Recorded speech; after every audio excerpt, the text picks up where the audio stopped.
Have you ever feared for your life? Pete 1. Last year, my friends and I went on a New Year's trip to a cabin in the mountains. It was supposed to be a fun, relaxing weekend, just a chance to unplug and celebrate the new year. None of us expected what would happen next.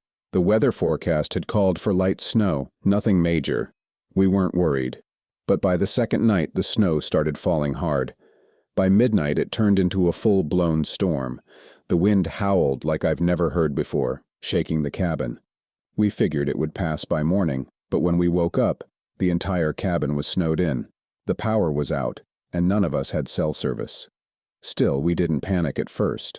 The cabin was stocked with food, and we had firewood to keep warm. It felt like an inconvenience more than anything. Then that afternoon, one of my friends noticed something outside.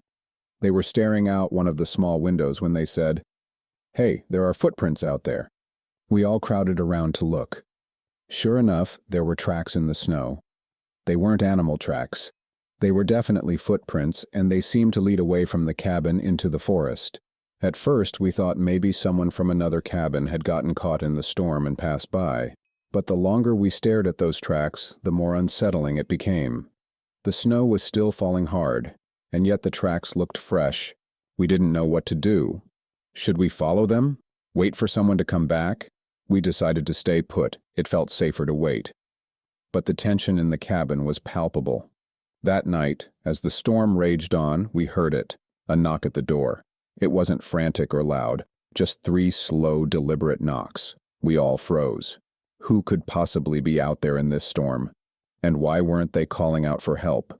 One of my friends grabbed a fireplace poker, and another whispered, "Don't open it!" We didn't.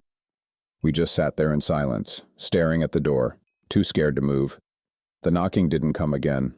We spent the rest of the night huddled together, jumping at every creak of the cabin. None of us slept.